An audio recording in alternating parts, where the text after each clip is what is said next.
in Malaysia. He has 15 years of experience as a certified TRIZ consultant and trainers. So I know him for many years, I think more than 10 years now, because of we attended the same TRIZ training. He has consulted and trained innovators from diverse industries, startup ecosystems, as well as establishing incubators and several startups. So he's also the current treasurer of Malaysia TRIZ Associations, and also the vice chair of the IEEE Technology and Engineering Management Society. So you're going to talk today about the circumventing patents with TRIZ, something that we look forward to hear, because there's always a lot of TRIZ, a lot of patents that we like to circumvent, because we hope to have our own freedom to operate. I give the word to floor to you, Dr. Isaac Lim. Okay. Over to you. Thank you. Bye. Okay. Thank you, Dr. Xiao, and thank you for all the participants for availing your time today. And so yeah, just I'd like to share based on the many years that I know Dr. Xiao, and we've been trying to find projects, and there were a lot of projects that we have gone through. And so today we just like to share, at the gist of it, what are the tools needed to circumvent a patent. So just a bit of my background. I'm representing Monash University Malaysia, MyTRIZ, and also IEEE TEMS. And I'd like to know, before we start, I'd like to know you all a little bit better. Okay, so what do we see over here? We see a few shapes, right? There's a circle, square, triangle, and also a thunderbolt. So in the chat box, can you just indicate, I believe there's a chat box, right? Just indicate which shape do you like the most? Yeah, which shape do you like the most? No worries, this is not grouping exercise. You don't need to find your teammates over here this way. But if you can just indicate which shape do you like the most? All right. Isaac, okay. Apparently my chat is not working. I cannot log in. I don't know why. The message is we are having trouble loading your message. Try to refresh. Okay. I think there are some messages coming in, Eric. Maybe you can try again. Yeah. Maybe I log out, then I come in again. Yeah. I think shouldn't be an issue. I tried to check, No worries. Just you can verbally share with me what is your favorite shape. I think so.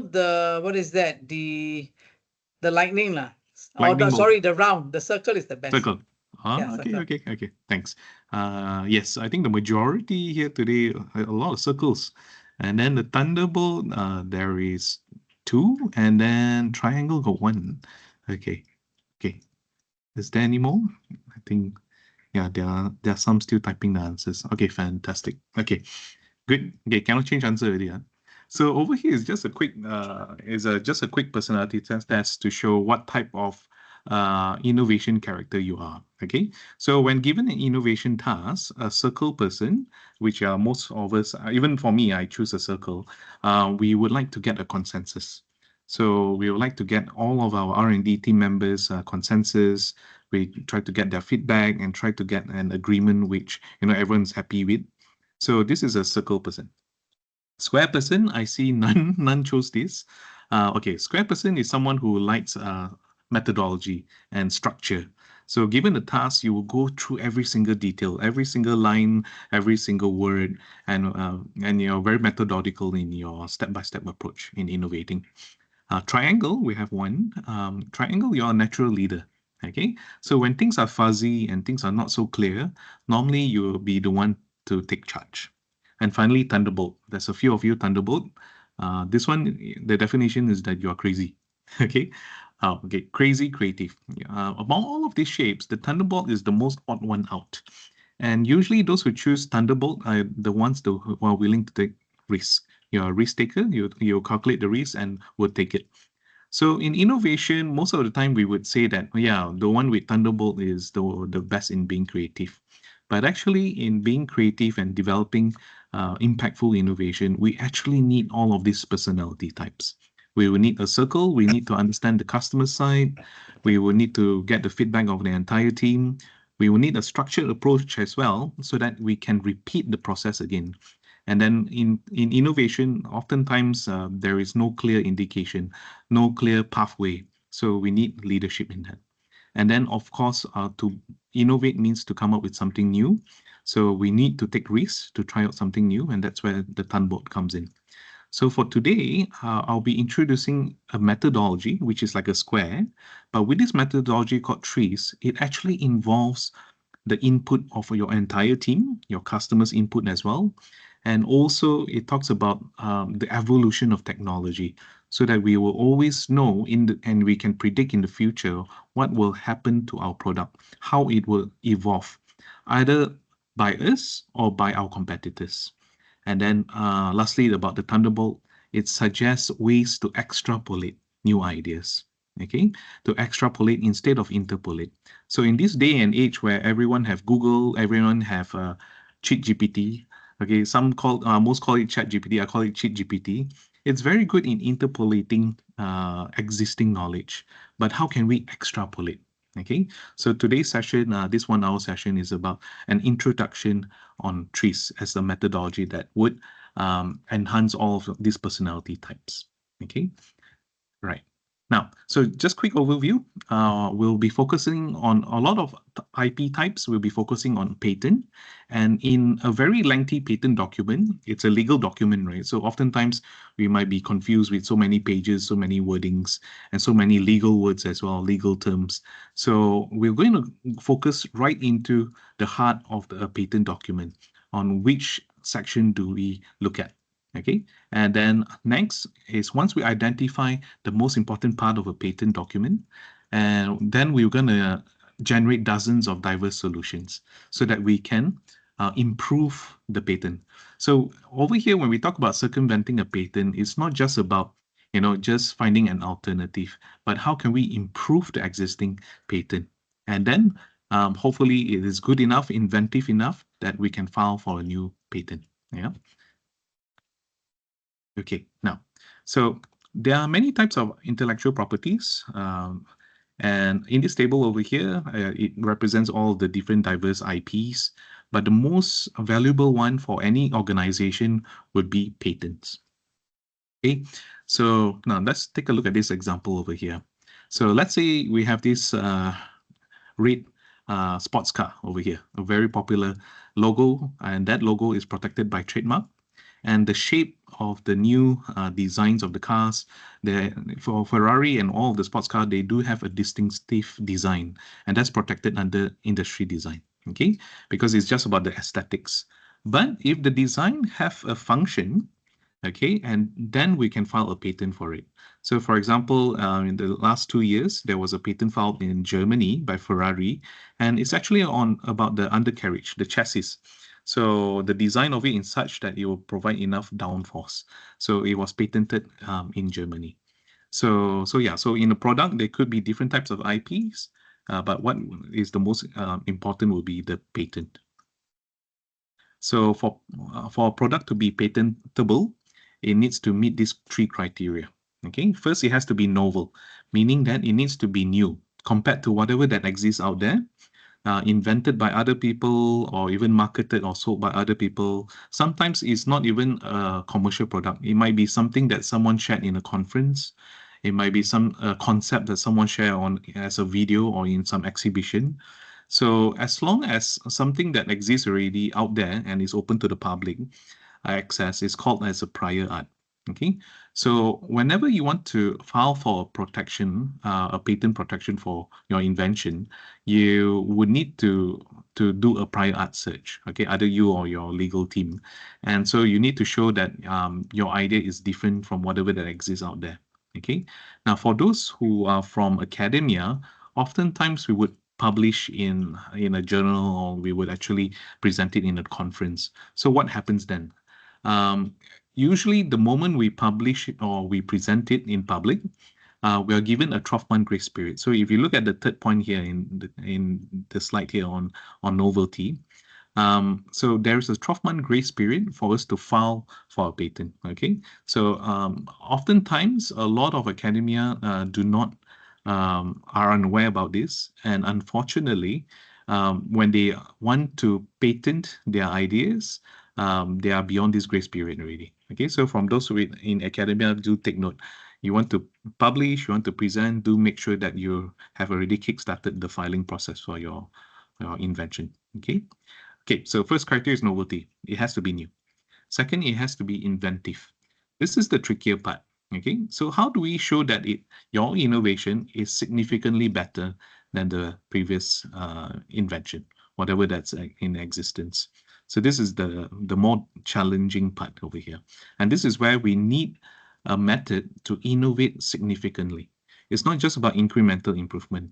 We need to have a step change, a step improvement. And that's where inventiveness comes in. And it needs to be non-obvious that even the person in that art or in that industry is not like a common knowledge that someone could just think of it simply. All right, it has to be something that's not obvious. Okay, so that's the second criteria of inventiveness. And lastly, this is the easy one. It has to have an industry application. So it cannot be, it has to have an application and it is a solution to an existing problem. Okay, so yeah, so these are the three key criteria. So we'll, in a patent document, it's easily dozens of pages, and there's a lot of legal terms over there, and a lot of sections as well. But because it's only a 1 hour talk, we'll go straight into it. And of all the different sections of a patent document, we will actually look at the claim section. Okay, so for the claim section, this is where the novelty and inventiveness of the invention is listed down. Okay, so the other sections of the patent will talk about the different parts of it, the different components, the background problem, the description for each and every part and feature. But the claims part specifically talks about the novelty and inventiveness. And so this is the most important part. And now, if you were to use Google Patents, Google Patents is like a directory for patents out there. It's not exhaustive, but it's one of the larger databases for patents. And for me, in my first round of doing a quick prior art search in benchmarking other patents, I would like to use Google Patents because of this feature over here. So you see something that I circle over here. So in Google Patents, you could actually have this feature of hiding the dependent claims. So now for claims, there are independent and also dependent claims. So what's the difference? What are the differences? The main thing is that a dependent claim is dependent on an independent claim. All right.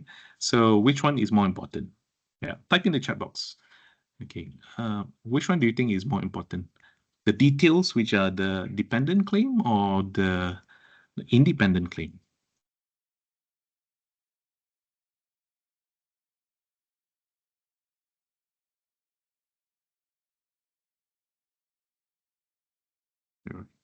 Yes.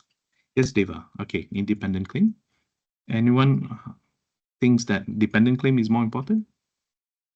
Okay, Dr. Siam, independent. Yes. Yes, as Dr. Sel mentioned, independent is more important because it's standalone. It is not dependent on any other claims. So this is more important. And so, but it's a little bit hard to read a patent document because it does not label it which is dependent or which is independent. Okay, so it does not distinctively mention that. But however, if you read, you will a dependent claim will say that based on the previous claim or based on claim number 1, claim number 2, so on and so forth, these are the subsequent claims. So you will need to read through in detail. But I like to use Google Patents website because with just this click of a button, it filters away the dependent claims and you just look at the independent claims. Yeah. Now, why do we want to look at the independent claim? It's because when we circumvent, all right, we would actually focus on the independent claims. Instead of trying to circumvent and try and to develop alternatives for the so many different claims, we just narrow down and focus on the independent claims. All right.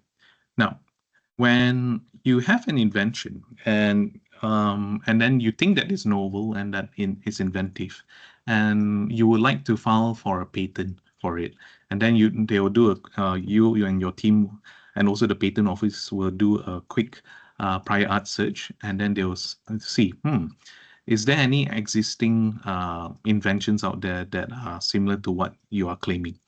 So if there isn't any, then you would have the freedom to operate. So it means that, yes, your invention, you can file for a patent, or if you don't want to file for a patent, also you want to just apply it to your product, you have something called FTO, freedom to operate. Okay, so it's the ability to commercialize your product without infringing on other existing patent.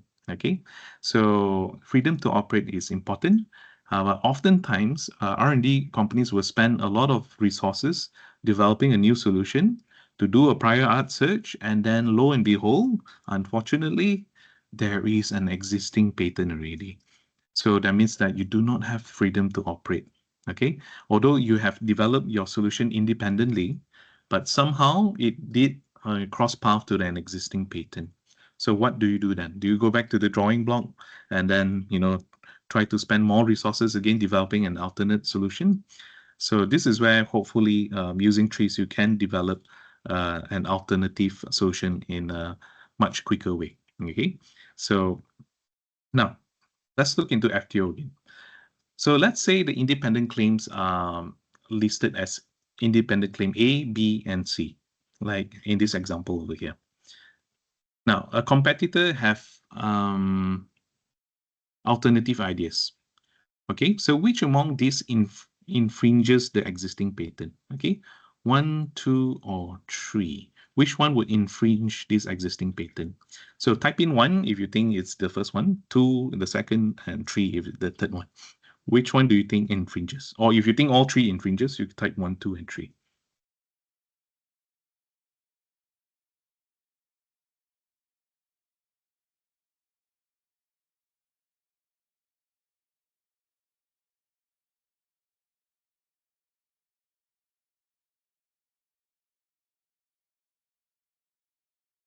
I'm trying to find the chat button over here. Oops. Okay, let me try again.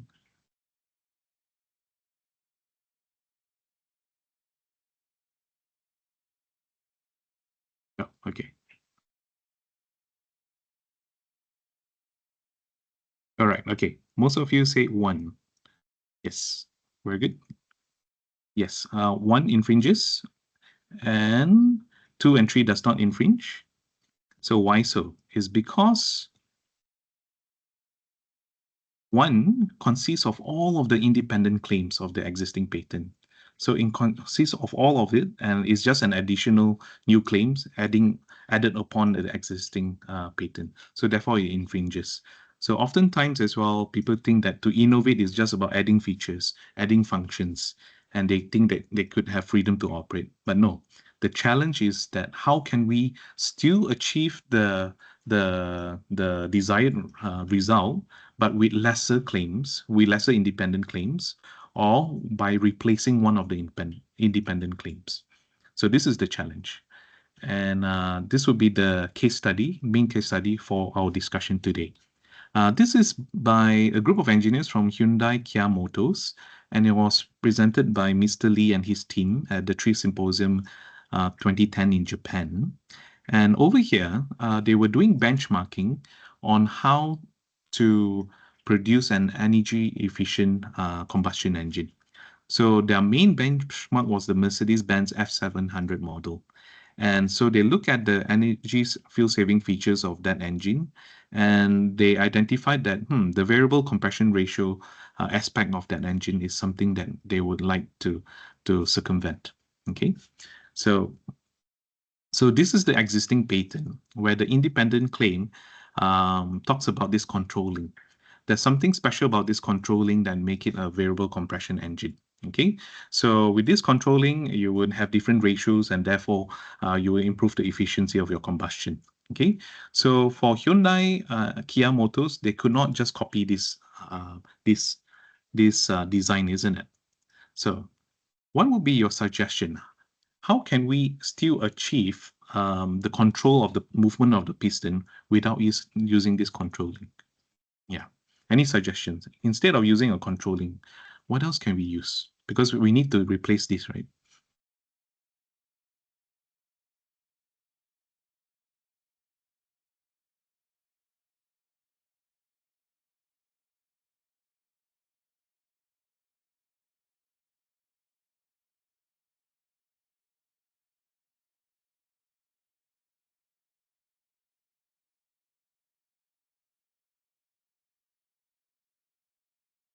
Or maybe you have to give price, then everyone incentivized. Okay, I'll give up 2 books. I'll give free 2 books for anyone who got it right.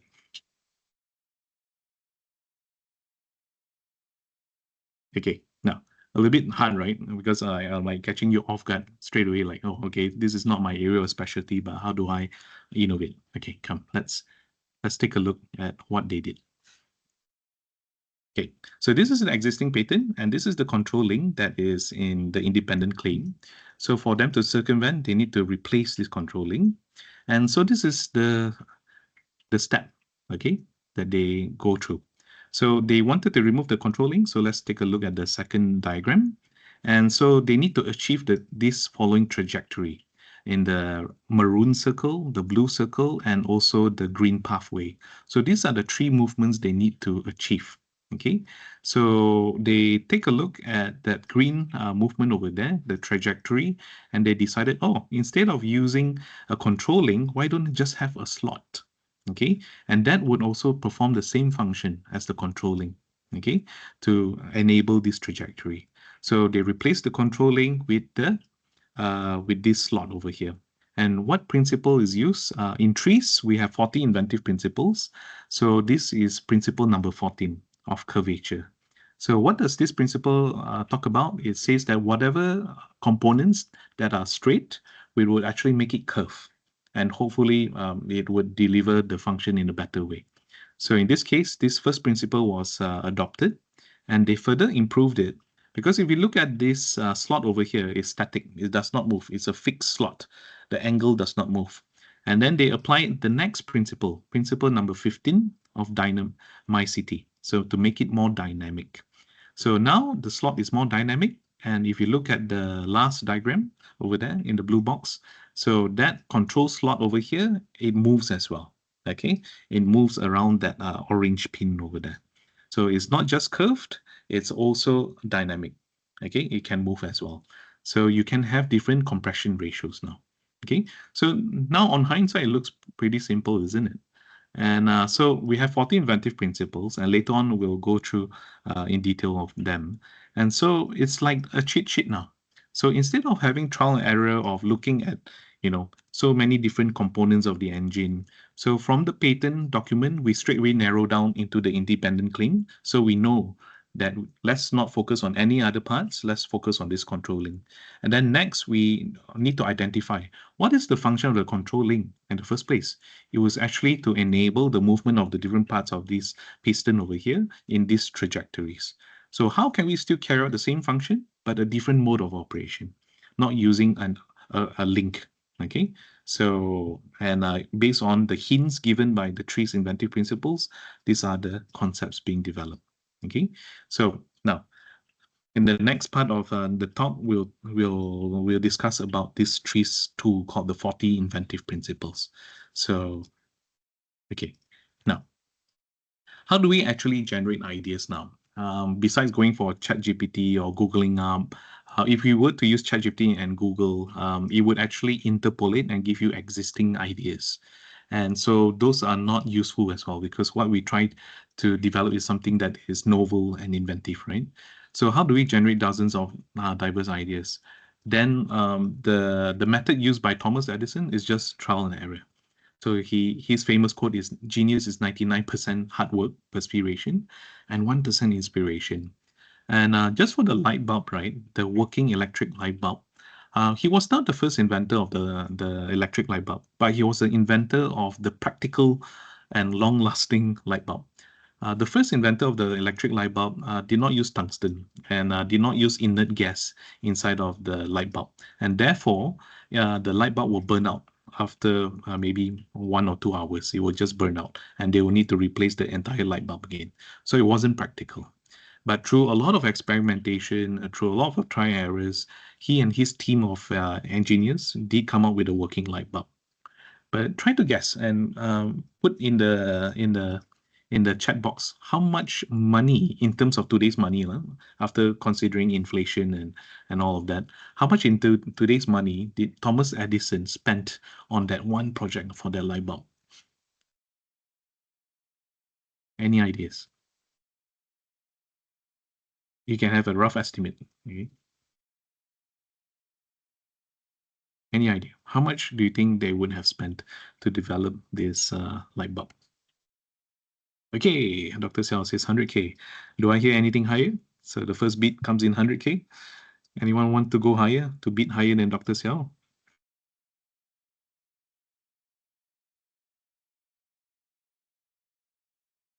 No one dare to go higher. Even 100K sounds like a lot, right? Like something like a fundamental research project. In today's money, they oh, okay, TC, thanks TC. Oh, 600K, 6 times more. Okay, anyone want to go higher? It is still much lower than what they actually spent. So, anyone want to go higher? In today's money, it was actually 14 million US dollars. 14 million US dollars. So imagine on just one project, they had many projects, but they spent $14 million on one project. And I mean, they already have a lot of resources because Thomas Edison, under his company GE, General Electric, they were actually generating a lot of profits from their other inventions already. So they had the resources. But the key question is this: using trial and error method is expensive. Okay, so do we have the resources to do trial and error? So oftentimes is no, we do not have. Okay, so this is Thomas Edison here, and today General Electric, they also adopt TRIZ in their R&D, not so much on trial and error. And so this word TRIZ here is actually an acronym. All right. And in English, it stands for Theory of Inventive Problem Solving. In Russian, the acronym is TRIZ. So yeah, so you might come across the term TRIZ, and in America, they would actually call it TIPS, TIPS. So what is TRIZ? It's actually a systematic way to solve problems, and it's actually based on the synthesis of a lot of patents. Okay, so because it's the synthesizing of the volumes of patent knowledge, it is based on logic and data. So it does not depend on your intuition, where you need to grab a cup of coffee, listen to jazz, and then be inspired, or even have a eureka moment in the bathroom. No. So it is based on the study of hundreds of thousands of patents, synthesized down and reverse engineered to dissect what are the thought process of an inventor. So this is what TRIZ is about. It is not a hardware, it is not a software, but it is the method on how inventors solve problems. Okay, and it is first discovered by Hendrik Altschuler. He was born in the 1920s, and at a very young age of 15, he already came up with a diving apparatus. So now, if you've been to scuba diving before, the difficult part is actually the need to carry a very bulky and heavy oxygen tank. So Altschuler saw that problem, and so he invented a scuba mask with a very long hose. So the oxygen tank now could be placed on the boat, and then you can go snorkeling nearby the boat without the need to carry that bulky and heavy oxygen tank. So at the age of 15, he came up with his first invention. And he wanted to know ways to invent more products. So he went to the bookshops. That time there's no Google, so there's bookshops and libraries, and he wanted to search for any books that can teach him to invent. And legend has it that all the book shopkeepers and the librarians were laughing at him because they're saying that either you're born an inventor, a creative person, or you're not. But he wanted to challenge that. He said that there must be a way that a person could learn to invent. Okay, so fast forward a few years later, he got a job at the patent office. And during that time, the patent office was actually controlled by the military. And why so? Because patent is so important for any organizations, including government. Because the patent over here involves a lot of information about the technology. Okay, so therefore the military was in control of it. So anyhow, his job at the patent office was to review new applications.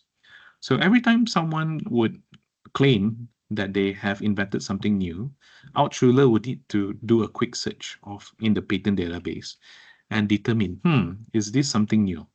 And if it's something new and inventive, he would then award them a patent, certificate.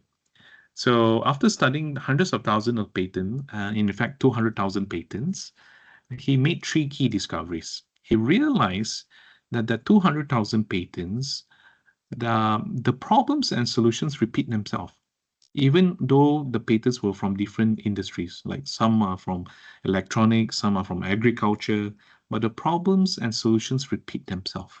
So he see a pattern on how products get better, so they will evolve according to certain patterns. All right. And then he also observed not all of the 200,000 patents are equal in terms of the innovation level. He realized that the truly innovative patents are the ones that adopt or use a different science. So you would use a solution from a different industry, you would use a solution using a different science altogether. So let's say you're in the electronics, industry, but maybe your solution could be borrowed from the biology, from agriculture, from a field that is totally beyond your current field. Okay, so this was the three key discoveries. And so TRIZ was formalized in the 1940s. But why did it took so long for it to be popularized in beyond Soviet Union?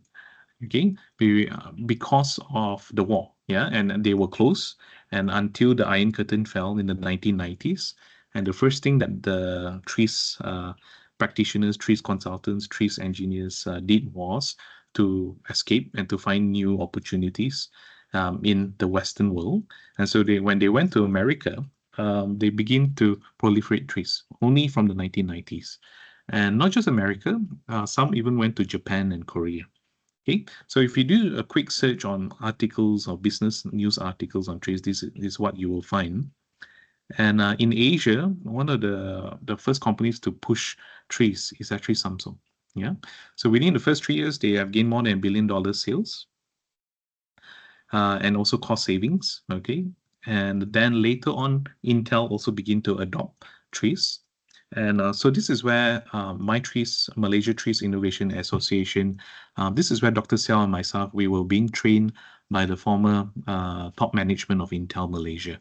So before retiring, they wanted to do a community service outreach program, and they were determining among all of the tools that they have applied in Intel, TRIZ is one of the most impactful one. And so they formed a non-profit organization where myself and also Dr. Siao, where I think we were one of the pioneer batch of students being trained, being officially certified. So the aim that they had was to commoditize, and instead of making this tool exclusive to only Fortune 500 companies, because it was very expensive back then. So their aim was to bring it down at a very low cost level so that more people would be able to learn. And we just had our AGM last week, and we are now in the last 15 years, we have trained close to 18,000 people now in Malaysia. Okay. So anyhow, so besides Intel promoting TRIZ, we have Boeing as well. So over here, the refueling of the jet engines, it was this idea, and the concept was based on TRIZ. In Japan, if you go on to the TRIZ Symposium website, just to do a quick Google search, you'll find companies like Toyota, Mitsubishi, Sony. They will present their case studies on how they apply TRIZ, and they will share over there. Very interesting on how the Japanese share their ideas. A lot of diagrams, and a lot of it looks like comic as well. So although we don't read the language, or you can use translators, from the diagrams you can pretty much understand actually what is the innovation that they have achieved. So in 2016, a few of us presented in this conference where TRIZ was officially launched in China. And so, yeah, and today they would have even multiple TRIZ offices, TRIZ association offices all around in the different provinces of China. And last year we had our international TRIZ conference in Kuching, Sarawak. And we had the honor of having the engineers from Haier to present. And they showed that how they came up with 400 patents using TRIZ. Yeah. So companies like Huawei and Vivo, and I believe even more, are actually using TRIZ as well. Okay, so now, so how does TRIZ work? So whenever we have a problem, a specific problem, we would like to achieve a specific solution. So if we do know the specific solution, that's fine. Just apply it. That's great. But if we do not know the solution, we will need to invent something new. And that is why TRIZ is called inventive problem solving, because we try to solve difficult problems where you need to invent new solutions. So what TRIZ does is it helps you generalize the problem that you have and also provides hints in terms of general solutions.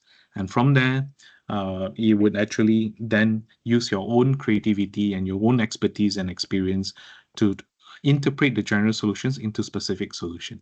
Okay, so there are over 20 different tools, and we call them classical TRIZ tools. Classical TRIZ tools meaning these tools were developed under the founder of TRIZ, Altshuler.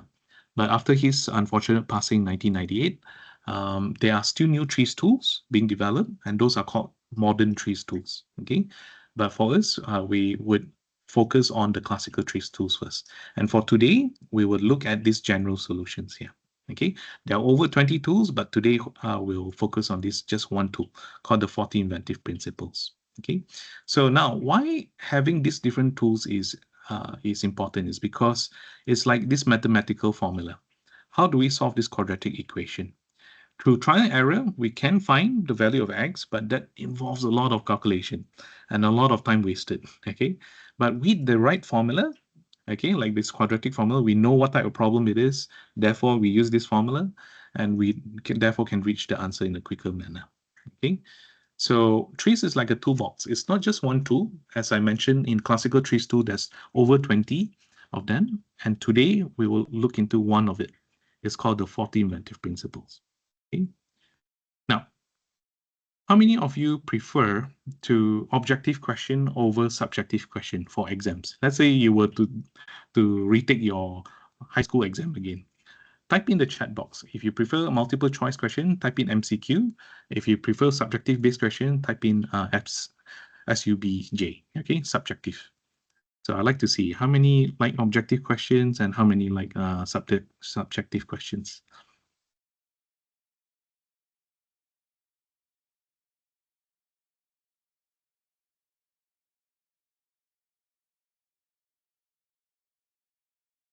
Objective, okay. Okay, Eric likes multiple choice. Okay, Deva, multiple choice as well. MCQ, Abdul, MCQ, Nazira, Ravindra, MCQ. Wow, okay, nobody likes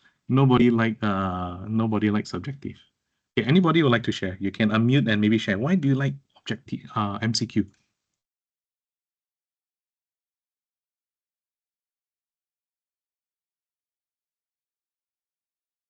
Anybody like share? Why you like MCQ?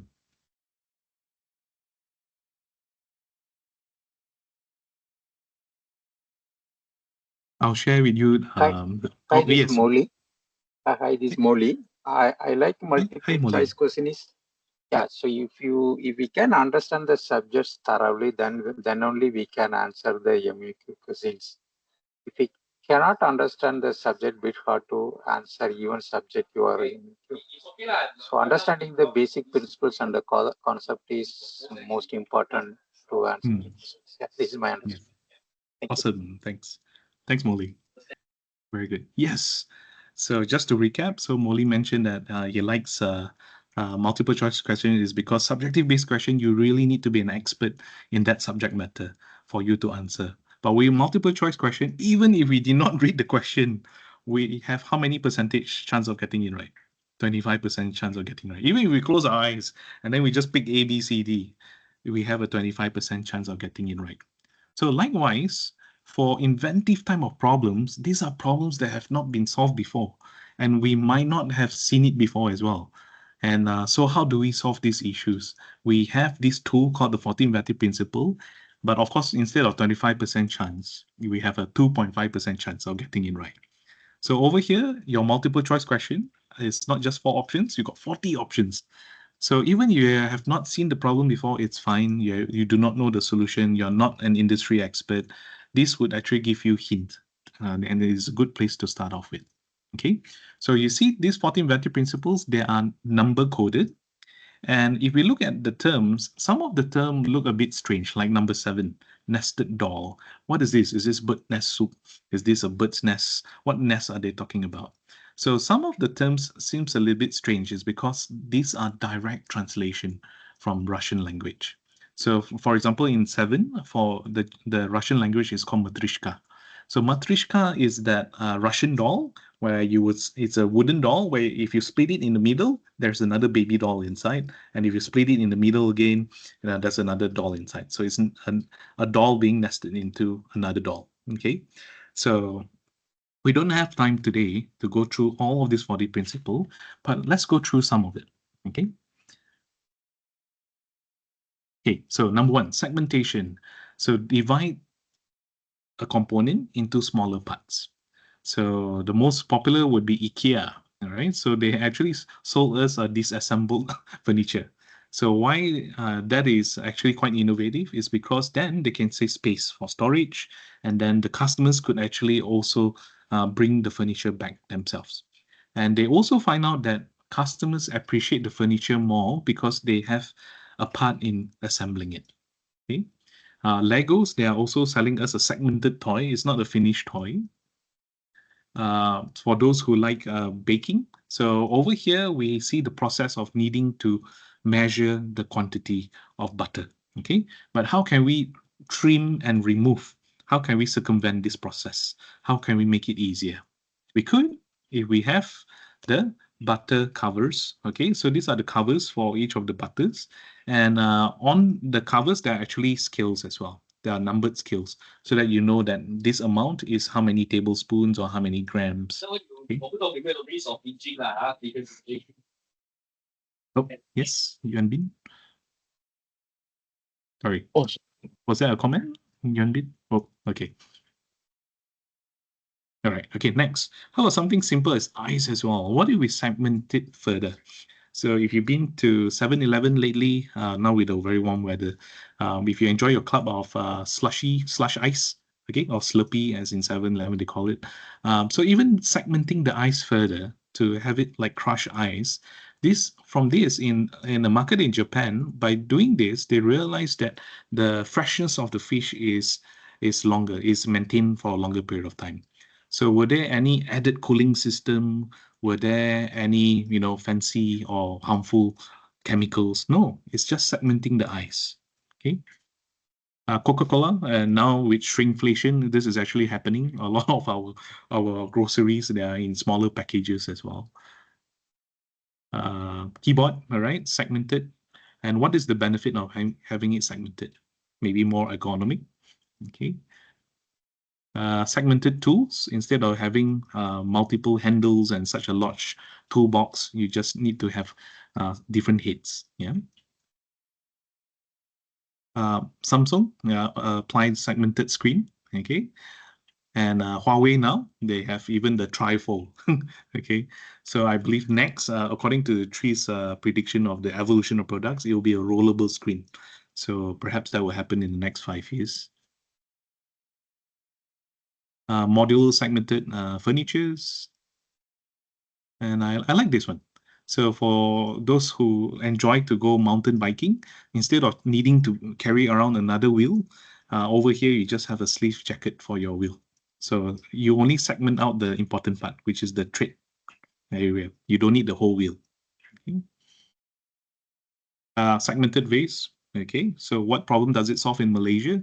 Because Malaysia, we have a lot of Aedes mosquito breeding in the water stored in the vase. So over here, maybe we can minimize that. Right. Okay, so now, so that concludes about segmentation. So how can we break a product into smaller parts, and what can we solve? What can we improve? Okay. Now next, so we'll jump a few and then we'll look into asymmetry. And asymmetry. So how can we make something symmetrical into asymmetrical? Over here, it's a laptop fan for a MacBook. Okay, for Apple MacBook laptop. So this is in figure 1. This is the standard fan, the fan blades, which are positioned at a fixed angle. Okay, compared to each other, they are positioned at a fixed angle.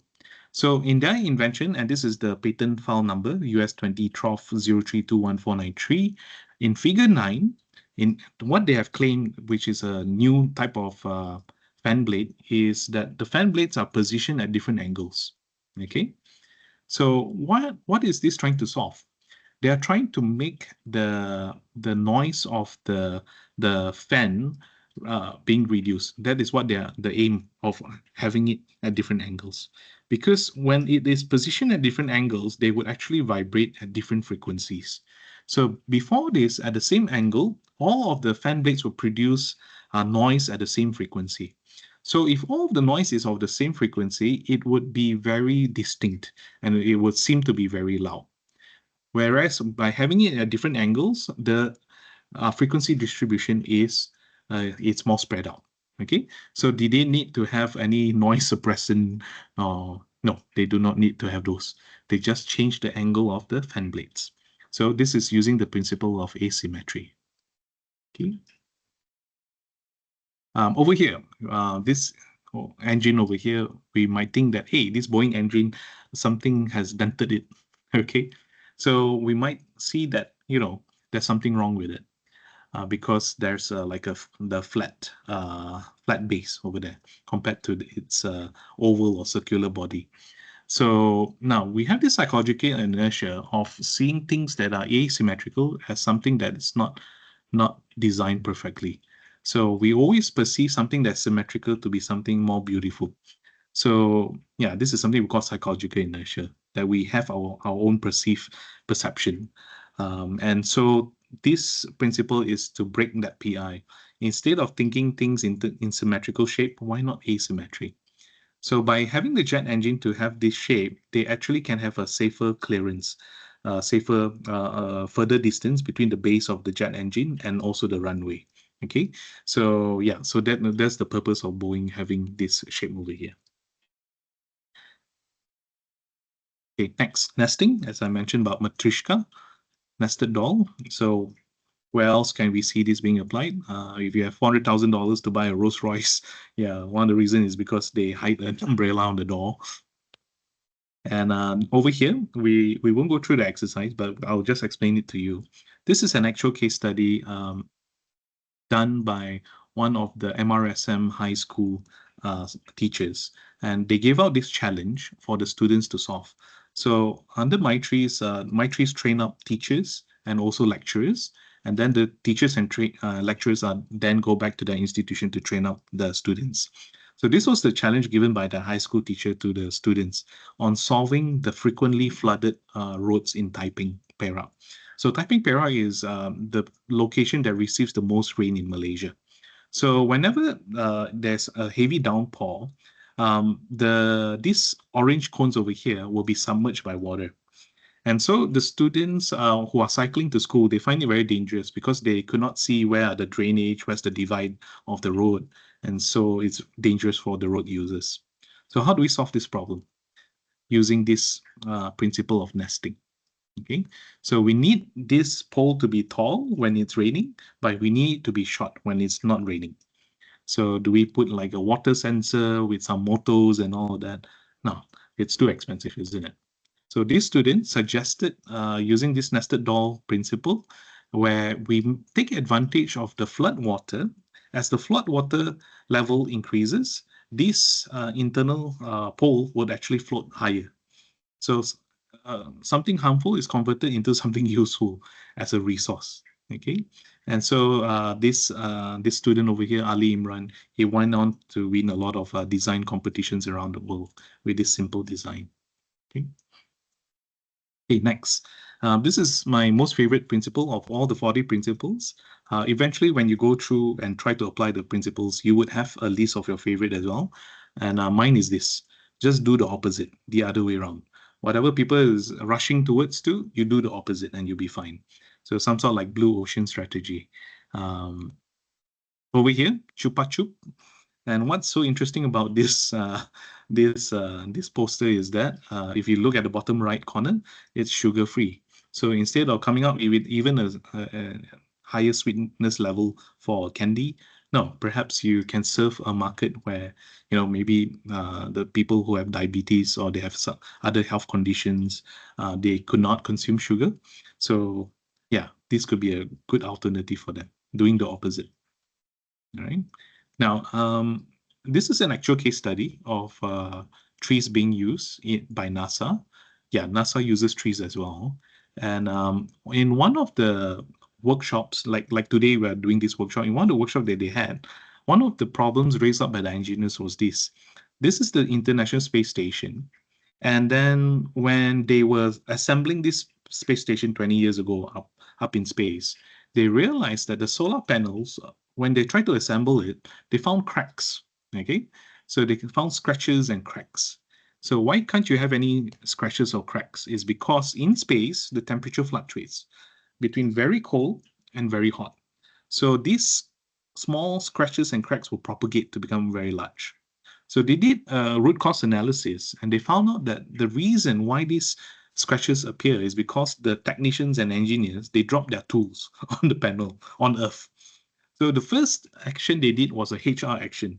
They identified who was responsible and they reduced their pay. Okay, so they have a pay penalty. Their salary were being penalized. And did it help? No. The next batch of solar panels that went up was scratched as well. So then this was one of the case study, and they decided, okay, let's use the other way principle. Instead of working on the panel, putting it on a very large table and working on it, they suspend it and flip it upside down, like in a car workshop. So the engineers now are underneath the panel while working on the panels. Okay, so even if they drop the tools now, the tools will drop on their face, and therefore they remember not to repeat this mistake again. So did they need to retool, have fancy robotic equipments, design new tools again? No. Again, last time gravity was harmful, but now gravity is a good friend. It steers the tool away from the panel. Okay. Now, the engineer involved in this, the chief engineer, his name is Dr. Mark Fox. And let me type that down in the chat box over here.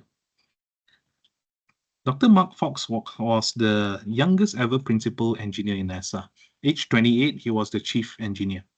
And after learning TRIZ and applying it for a few projects, he did not apply for a further promotion. He quit his job. Okay, he quit his job to set up a consulting company, and it's about teaching companies to apply TRIZ principles for marketing. Okay, so if you are interested to get his book, he so far published one book. It's called Da Vinci and the 40 Lenses. It's like, spectacle lenses. How do you see problems in these 40 TRIZ principles? So just do a quick search, Dr. Mark Fox. You will be led to his website, and that book is, it's quite interesting, especially if you're interested in marketing. Okay. Now, next, okay, so the next, we just quickly run through flexible thin shells and thin films. So instead of having a rigid piece, can you make it flexible? Over here, we have actually Procter & Gamble.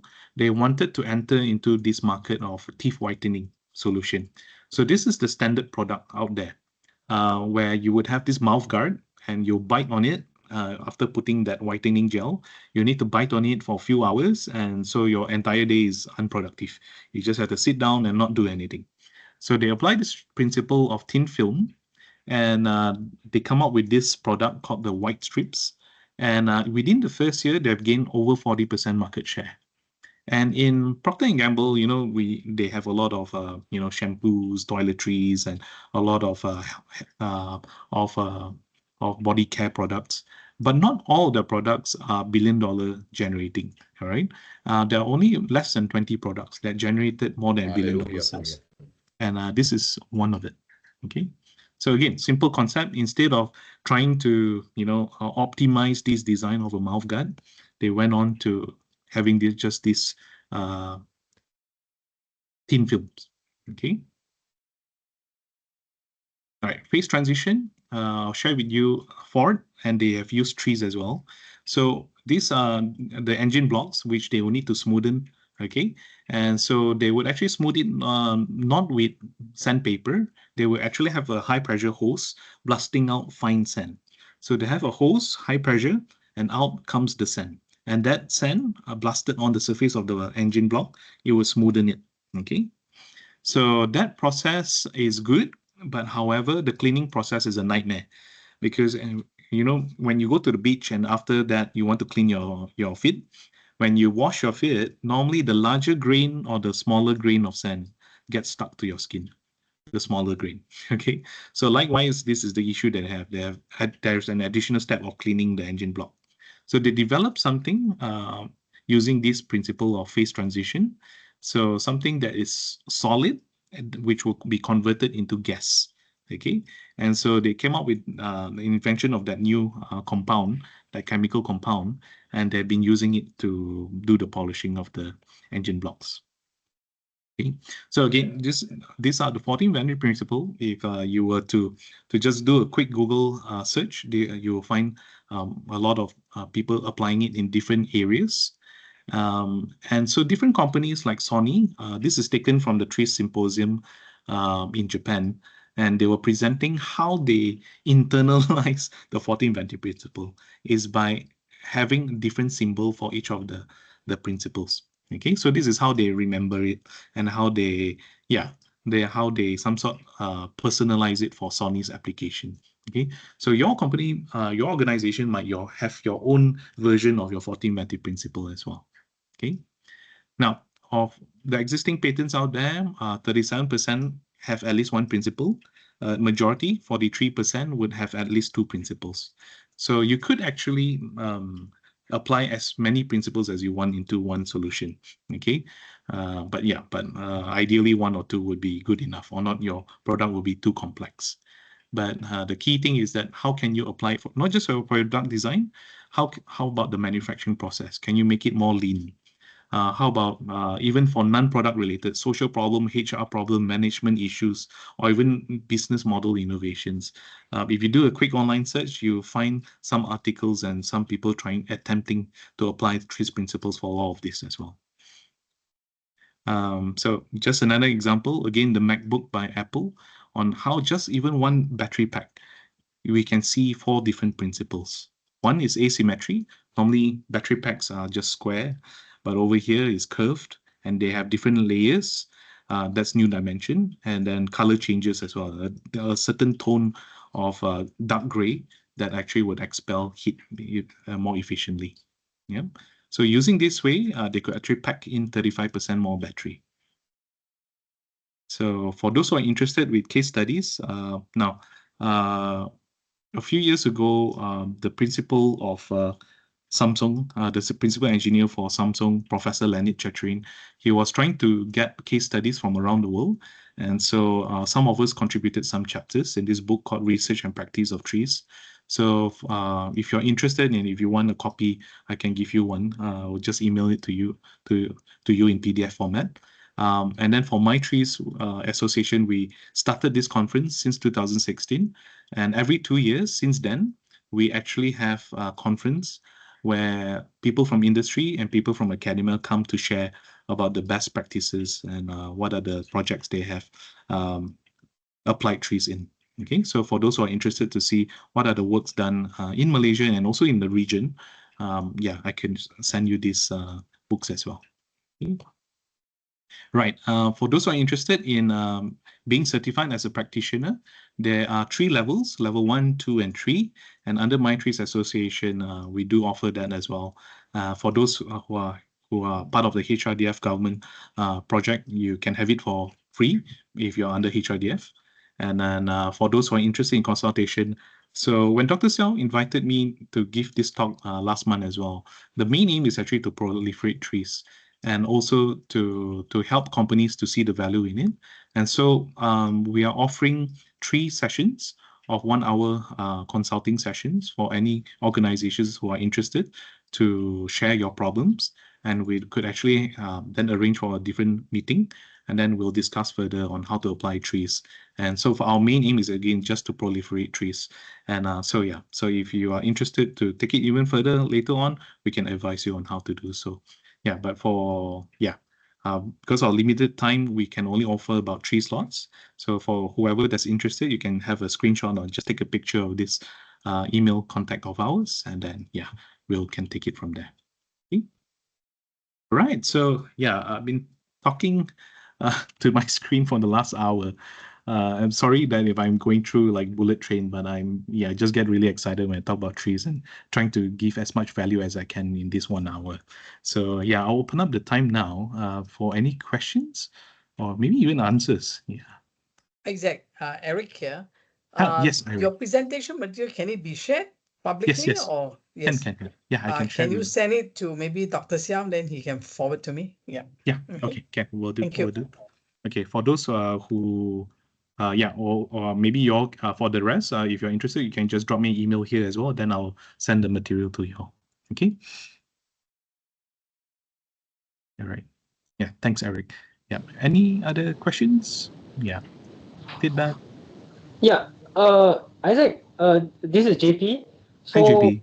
Yeah. So we actually within ASM we had some form of a TRIZ training before, and there was a TRIZ40.com website being introduced to us to help us to facilitate this process. But we figured that we are not familiar with all these 40 principles. So without sufficient understanding, it could be very difficult for us to, even just try to understand what it's trying to tell us to do. So any suggestions for that? I can provide you with more reading materials as well. So then you can have a look at the original definition. Because TRIZ40.com, those are not the official definition. So perhaps you look at, I'll give you reading materials. If you can drop me an email, then I'll provide you the different definitions, then you can read and compare. Yeah. Okay. Yeah. Okay. Thank you. Yeah, and that's why also we try to promote classical TRIZ tools because there's a community out there who are very excited. So what they have done is that they've innovated the TRIZ principles. So it becomes modern TRIZ tools. So we try to go to like classical music. We teach you classical first, and then you can go hip hop or rap and whatnot. Yeah, you can apply it different way. And K-pop. Oh yeah, K-pop. Yeah, Korean pop. Isaac, on a serious note, this certificate, so in other words, that if we write to you, so we will get a consultation. When you say consultation, is a problem we have on hand, right? Correct. Yeah. Okay, got it. Yeah. And then Dr. Xiao and myself will try to understand in that 1 hour. So we'll go through the issues and then we'll then go offline. And then Dr. Xiao and myself would then try to use the TRIZ tools to come up with different conceptual solutions. And then we'll get back to you all again and share what our findings and How about a non-disclosure agreement? Is it required? Yeah. Depends on you. Yeah, depends on your so side. We can actually send you one. Okay, got it. Yeah. Yep. Yeah, and sometimes some organizations as well, not just the NDA, but also they want to add another layer. So you can actually generalize the problem. Yeah, you give us the general problem, and then so that's another layer, just in case you want that. Just give us the general problem statement, and then we'll try to figure out. Yeah. Okay. All right. Okay. Any more? Yeah. All right, and so with that, thank you very much. Sorry that we went 2 minutes over time. I'll pass the time back to Dr. Xiao again. Thank you, UKM, for having me here. And thank you for all of you for spending your 1 hour, 5 minutes with me. And so happy to share about TRIZ. Yeah. Yeah. Over to you, Dr. Xiao. Yeah, thank you, Isaac, for the 1 hour of talk about this more like introductions to the TRIZ. We will have this recording and we'll place it in our Facebook, and then later we can send it to you all for those who can contact us. I think that's all for me. Thank you. Thank you, and thanks everyone. I'll still be here in case some maybe. Dr. Xiao and Isaac, thanks a lot for your help. Really was good sharing. Okay, thank you. Yeah, thank you. Thanks so much. Thank you. Bye-bye. Thank you. Thank you. Thank you. Bye-bye. Thank you. Okay.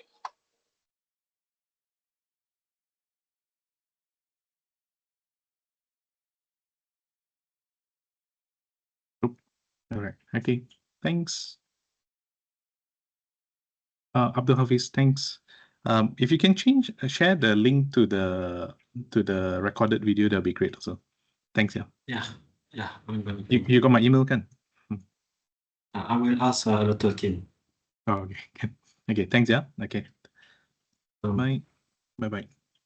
Bye.